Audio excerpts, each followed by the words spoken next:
The Search Report presents Tug of War, the final verdict with Girish Suri.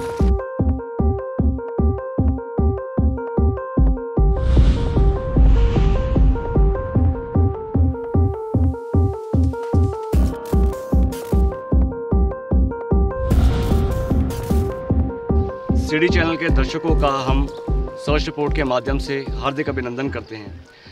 आज के हमारे खास मेहमान श्री अनुराग ठाकुर जी बीसीसीआई के सेक्रेटरी, हमीरपुर से सांसद, भारतीय जनता युवा मोर्चा के राष्ट्रीय अध्यक्ष और हिमाचल के एक महानायक एवं पूर्व मुख्यमंत्री प्रोफेसर प्रेम कुमार धूमल के सुपुत्र। सर, सीडी चैनल के मुहिम से हमने सर्च रिपोर्ट के द्वारा एक नए कार्यक्रम की एक सीरीज स्टार्ट की है सर। तो आज के हमारा ये show exclusively master stroke with Anurag Thakur. Sir, हम जानना चाहते हैं आपसे कि आप किस प्रकार, क्योंकि आपको इतने उत्तरदायित्व का आप निर्वाह कर रहे हैं और सारे के सारे दायित्व जिनको आप निभा रहे हैं उनको आप सकुशल निभा रहे हैं, तो किस प्रकार आप संतुलन बना के रखते हैं सर, क्रिकेट में, राजनीति में और समाज सेवा में? मुझे लगता है जहाँ चाह वहाँ राह। आप जो भी काम दिल से करें वो आसानी से हो जाता है, और जब आप अपने काम को बोझ समझना शुरू कर दें तब आप कभी वो काम पूरा नहीं कर सकते। आपने ठीक कहा, एक तरफ बीसीसीआई, एचपीसीए, दूसरी तरफ पार्लियामेंट्री क्षेत्र जो इतना बड़ा है, पार्लियामेंट स्टैंडिंग कमेटी का चेयरमैन होना, पीएसी कमेटीज़ में, और युवा मोर्चा के नाते पूरे देश भर का दायित्व और इंटरनेशनल कमेटीज़ में जाकर वहाँ पर भारत का प्रतिनिधित्व करना, बहुत बड़ी अलग अलग जिम्मेदारियाँ हैं। बहुत कठिन कार्य है और बहुत पढ़ना पड़ता है इसके लिए। पढ़ना भी पड़ता है, चलना भी पड़ता है, बोलना भी पड़ता है, तो एनर्जी लेवल भी आप में बहुत सारा चाहिए। लेकिन मुझे लगता है टेक्नोलॉजी, टीम वर्क ये बहुत महत्व रखता है। आप किसी भी संगठन में काम करें, अगर आपके पास टीम अच्छी है तो आप उसका बहुत फ़ायदा उठा सकते हैं, आप उन पर निर्भर हो सकते हैं। तो मेरा सौभाग्य रहा कि मैं जहाँ पर भी गया मैंने सदा अच्छी टीम बनाने का प्रयास किया, लोगों को जोड़ने का प्रयास किया है। और जहाँ तक टेक्नोलॉजी है, युवा हूँ तो टेक्नोलॉजी का इस्तेमाल करना है, ईमेल से लेकर, फेसबुक से लेकर, ट्विटर से लेकर, बाकी सब फॉर्मेट जो सोशल मीडिया के हैं उसके माध्यम से जुड़ने का अवसर मिलता है। एक नई शुरुआत मैं अपने लोकसभा क्षेत्र में करने वाला हूँ। हमीरपुर संसदीय क्षेत्र का मैं पहला ऑफिस अपना हमीरपुर में बनाने जा रहा हूँ, जो पार्लियामेंट का ऑफिस होगा। तो जो लोग वहाँ पर आकर मुझसे मिलना चाहेंगे, मैं व्यक्तिगत तौर पर नहीं भी हूँ तब भी मैं टेक्नोलॉजी के माध्यम से, स्काइप के माध्यम से या वीडियो चैट के माध्यम से मैं लोगों से बात किया करूँगा, उनकी समस्याओं को जानूंगा, उनको समाधान करना। आप समय समय पर उनसे रूबरू हो सकेंगे सर, निश्चित तौर पर समस्याओं को और बेहतर समझ सकें, क्योंकि आपके कार्यप्रणाली में आपकी ट्रैवलिंग बहुत ज़्यादा है सर। ट्रैवलिंग का तो ये हालत है, अगर मैं एक महीने में 22 से 24 दिन सफ़र करता हूँ और उसमें से लगभग 10 से 12 दिन मेरी रात की ट्रैवलिंग होती है, चाहे मैं बस से करूँ, ट्रेन से करूँ, हवाई जहाज़ से करूँ। वो 12 दिन में और काम के बचाता हूँ। अगर मैं वो दिन में ट्रैवल करूँ तो समझ लीजिए मेरे पास एक महीने के 12 दिन गायब हो जाएंगे। सही बात। तो मैं इतने काम इसलिए कर पाता हूँ कि मैं रात को सफ़र करता हूँ और दिन बचाता हूँ। वैसे तो अनुराग ठाकुर जी को किसी परिचय की आवश्यकता नहीं है, लेकिन फिर भी दो लफ्ज़ हम अनुराग जी के बारे में बोलना चाहेंगे। हमारे इस भारत देश में ऐसे बहुत से नेता रहे हैं, ऐसे बहुत से राजघराने हुए हैं, बहुत से राजनीतिक घराने हुए हैं, जहाँ पे लोगों को, युवाओं को राजनीति उनके परिवारों द्वारा एक विरासत में मिली है। लेकिन जब अनुराग ठाकुर की बात आती है तो जिस प्रकार से आपने एक मंच को, सबसे पहले आपके पास क्रिकेट का एक विजन था। Before you entered into mainstream politics, sir, you had a vision for your cricket, and you have taken cricket to a new level. The whole world is witnessing it. The people of Himachal, even your detractors, even the opposition, down their heart, sometimes they do believe that Anurag Thakur has done a commendable job. This stadium has put Himachal on a global map, sir. Apart from that, you have succeeded in pulling youth with you. But the recent activities of some people in your party put some people, the common masses, who gave the 2014 mandate to the visionary Prime Minister Narendra Modi. तो ऐसे कुछ तत्व हैं sir आपके party में और संघ में जिनकी मंशा हो सकता है गलत ना हो, लेकिन क्योंकि वो इतने बड़ बोले हैं कि वो अपने कटु शब्दों से आपके पार्टी की विचारधारा, आपके पार्टी का परिश्रम, नरेंद्र मोदी जी का हार्डवर्क, उन सब को कहीं ना कहीं बैकफुट पे लाते हैं। क्या आपको ऐसा लगता है सर? निश्चित तौर पर कई बार आपकी कही गई बात और टिप्पणियाँ जो उस मंशा के साथ ना भी कही गई हों, लेकिन उसका छवि परसेप्शन कुछ अलग बन जाती है और उससे कुल मिलाकर आपकी सरकार को, आपके नेतृत्व पर प्रशंसन खड़े होते हैं, उसका नुकसान होता है। राजनीति में रहते समय आपको ये बहुत ध्यानपूर्वक अपना बयान देना चाहिए कि कहीं आप किसी को आहत तो नहीं कर रहे, किसी व्यक्ति को, किसी संस्था को या अपनी संस्था को, तो इसका कई बार नुकसान होता है।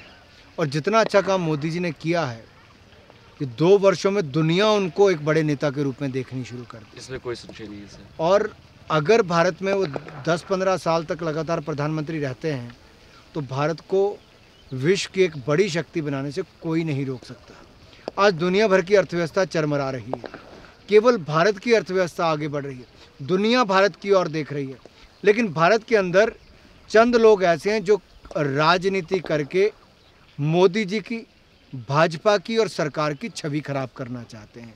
मैं आपके सामने एक प्रश्न रखता हूँ, इस देश में किसको किसने अपनी बात कहने से रोक दिया? असहिष्णुता कहाँ से आई? इंटॉलरेंस कहाँ है देश में? लेकिन चंद बुद्धिजीवी लोगों ने एक एजेंडा के तहत इस देश में एक ऐसा वातावरण पैदा किया कि मानिए इस देश में रहना मुश्किल हो गया है, जो सच्चाई से परे है। और 1600 से ज़्यादा लोगों को अवार्ड्स मिले थे, केवल 32 ने वापस किए, 2% ने वापस किए, लेकिन छवि ऐसी दिखाई गई जैसे पूरा देश सड़क पे आ गया। को बहुत हाईलाइट कर दिया गया सर। और उसके बाद अराजकता का माहौल, असहिष्णुता के बाद अराजकता का माहौल, ये चंद लोगों ने इस देश में बनाना शुरू कर दिया है। भारत माता की जय कहना कोई मुद्दा नहीं है, वो तो संस्कृति का हमारा एक पार्ट है सर। वो पार्ट है।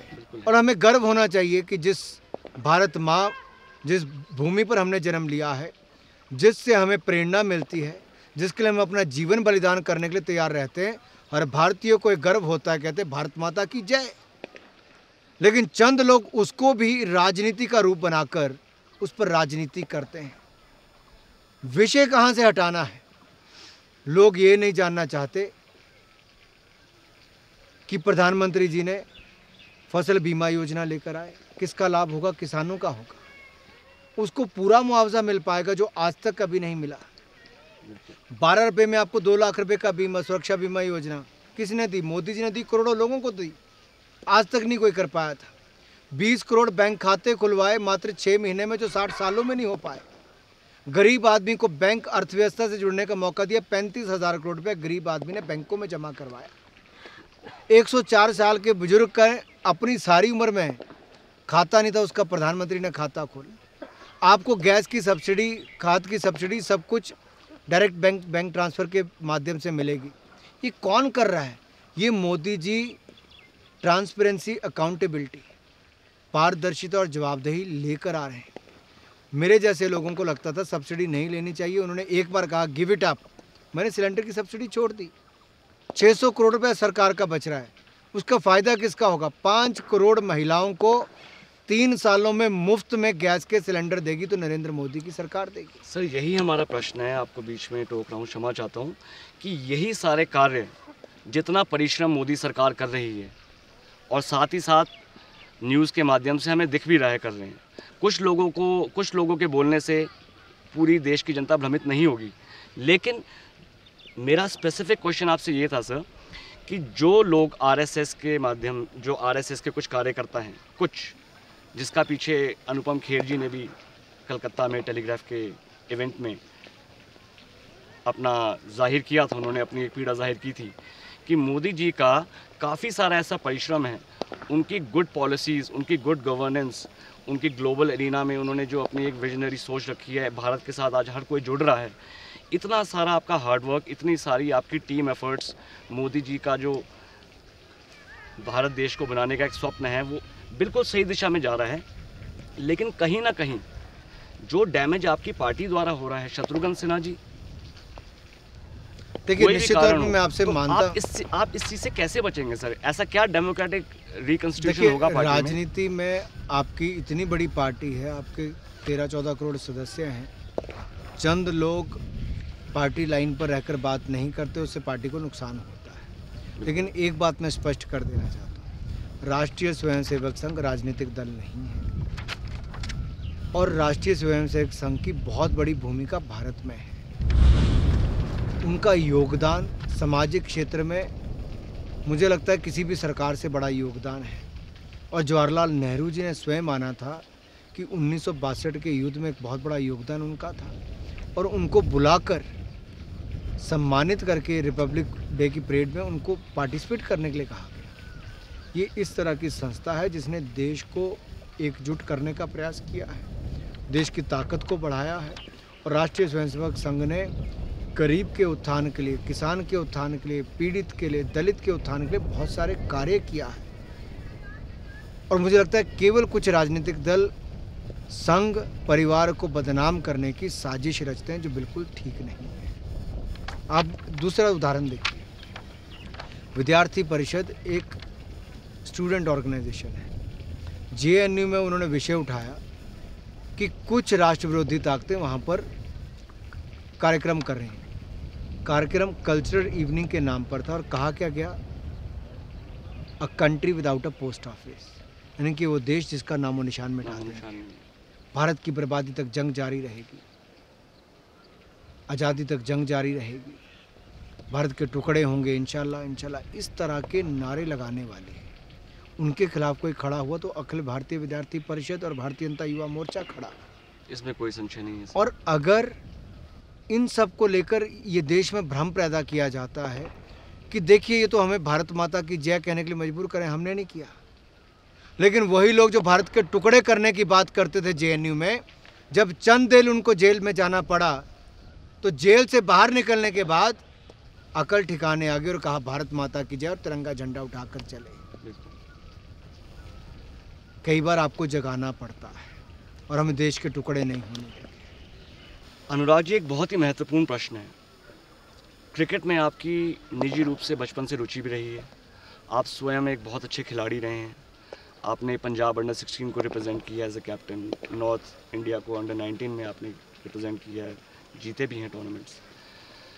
लेकिन प्रदेश में से क्रिकेट के अलावा कई ऐसे खेल हैं और कई ऐसे खिलाड़ी हैं जो अपने प्रतिभाशाली परफॉर्मेंस से विभिन्न प्रकार के खेलों में अपना लोहा मनवा चुके हैं। तो क्रिकेट के साथ साथ बाकी खेलों को भी उच्च स्तरीय लेवल पे ले जाके उनका विस्तारीकरण और उनका प्रमोशन क्या आपके प्रस्ताव में है सर? मुझे लगता है सरकार को एक बड़ी भूमिका निभानी चाहिए आधारभूत ढांचा खड़ा करने की, और जो बाकी फेडरेशन है उनमें उतना पैसा नहीं है, बाकी एसोसिएशंस को आपको मदद करनी पड़ती है। तो सरकार का ध्यान क्रिकेट के खिलाफ केस दर्ज करने में नहीं होना चाहिए, आधारभूत ढांचा बाकी खेलों के लिए बनाए, कोचेस की नियुक्ति करे, एक फुल प्रूफ प्लान बाकी खेल संघों के साथ बैठकर तैयार करे कि अगले 5 वर्षों में खेल संघ क्या अचीव करने वाले हैं, कितने कोचेस की उनकी रिक्वायरमेंट है, कितने पैसे की उनकी रिक्वायरमेंट है, ट्रैवलिंग प्लान क्या होगा, कितने कैंप्स लगने चाहिए। जब तक हम साइंटिफिक तरीके से इस पर काम नहीं करेंगे हिमाचल प्रदेश आगे नहीं जा सकता।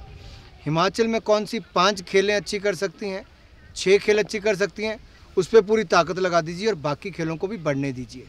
लेकिन जो अच्छी 5 करें उनको और अच्छा बनाने के लिए आपकी एक रणनीति होनी चाहिए, रणनीति के बिना कुछ नहीं होता। तो सर इसके लिए कैसे प्रोत्साहित करेंगे? सरकार का एक आपस में प्रतिकार वाला जो एक रवैया चल रहा है और देखिए मुझे लगता है सरकार जब अपनी भूमिका भूल जाती है, सरकार फैसिलिटेटर होनी चाहिए, इंडस्ट्री के लिए भी, एजुकेशन के लिए भी और स्पोर्ट्स के लिए भी। पर सरकार जब खुद व्यापार करने आ जाती टूरिज़्म के माध्यम से, सरकार जब खेलों को, खेल संघों को कब्जा करने के लिए आ जाती है, तब वहाँ पर उनका फोकस हट जाता है। हमें तय करना चाहिए हम करने क्या आए सर। लेकिन हिमाचल के जितने भी युवा हैं उनको उम्मीदें आपसे हैं, क्योंकि स्पोर्ट्स आइकन के रूप में हिमाचल में आप ही हैं। आप ही ने हिमाचल में क्रिकेट को उच्च स्तरीय लेवल पे ले जाके, और स्पोर्ट्स का अगर कोई रिप्रेजेंटेशन हिमाचल में है तो वो अनुराग ठाकुर है। ये मुहिम आपके द्वारा, आपकी भारतीय जनता युवा मोर्चा द्वारा, आपके वॉलंटियर्स द्वारा, और जो लोग उन पर्टिकुलर स्पोर्ट्स में रुचि रखते हैं वो सारे एकत्रित होके आपके नेतृत्व में ही क्यों नहीं ये मुहिम स्टार्ट करने से। बहुत अच्छा विचार है, बहुत अच्छा है, लेकिन मुझे लगता है मेरे पास पहले इतने ज़्यादा काम हैं।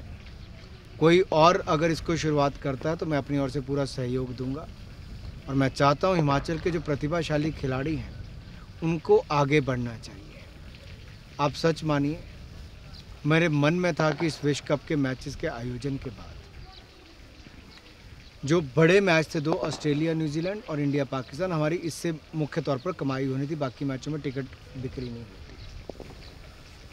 तो उसमें से पैसा क्रिएट करके हम लोग जो पूर्व सैनिक हैं, उनकी विधवाएं, उनके बच्चे जो हैं, उनकी शिक्षा के लिए, उनको फ़ौज में भर्ती करने के लिए, उनके लिए कुछ कर पाते। जो यहाँ के प्रतिभाशाली युवा हैं उनके लिए स्किल्स अपग्रेड करें, स्पोर्ट्स से लेकर एजुकेशन, उनके लिए हम कुछ कर पाते तो उसके लिए फ़ंड क्रिएट करके हम करते हैं। लेकिन जो देश का और विश्व कप का सबसे बड़ा मैच था, जो इतिहास का आज तक का सबसे बड़ा मैच टीवी के लिए हुआ, 17.6 रेटिंग आई। आप विश्वास मानिए, आप टीवी के आप समझेंगे 4% रेटिंग आ जाए तो बहुत कहा जाता है। 17.6 यानी कि पूरी दुनिया में हिमाचल का नाम होता और यहाँ के लोगों की कमाई भी होती। वो छिन गया, हमारी कमाई भी छिन गई, प्रदेश के लोगों की कमाई छिन गई, प्रदेश का जो पूरी दुनिया भर में एक नाम होता वो छिन गया। तो इसका जो बड़ा नुकसान हुआ है, मुझे लगता है उससे उभर कर आना बड़ा मुश्किल होगा। तो जो हमारे प्लान्स थे वो कहीं ना कहीं धरे के धरे रह गए, लेकिन हम फिर भी प्रयास करेंगे भविष्य में कुछ ना कुछ इस क्षेत्र में किया जाए। अनुराग जी, हाल ही में हमने आपकी एक मुहिम देखी। आपने क्रिकेट द्वारा भारत और पाकिस्तान के रिश्तों में एक पॉजिटिविटी लाने की कोशिश की, लेकिन जब टेररिज्म का, आतंकवाद का मुद्दा उठता है तो वो इतना गंभीर विषय है, और उस कारण की वजह से हमारे इस देश ने बहुत दुख सहा है। लेकिन फिर भी आपके प्रयासों की सराहना करते हैं कि आपने क्रिकेट के माध्यम से हिंदुस्तान और पाकिस्तान के बीच में एक मैत्री का संदेश देने का प्रयास किया है। देखिए, कूटनीति क्या होती है?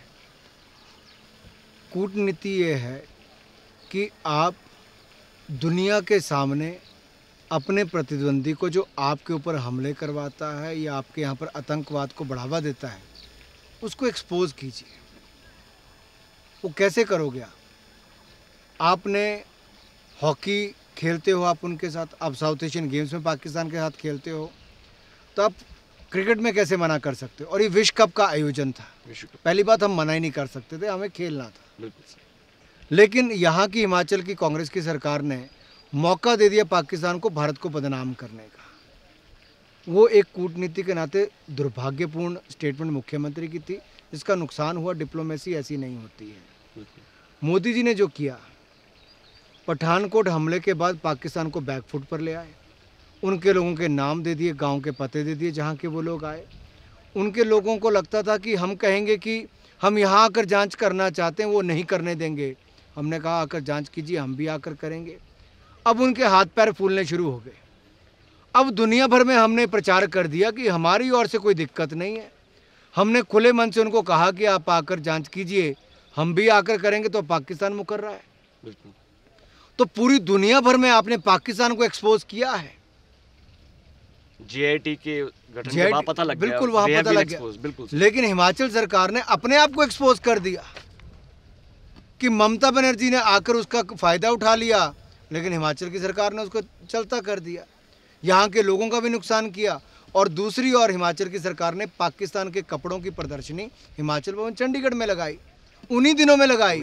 तो क्या उससे शहीद के परिवार के वो आहत नहीं होते थे?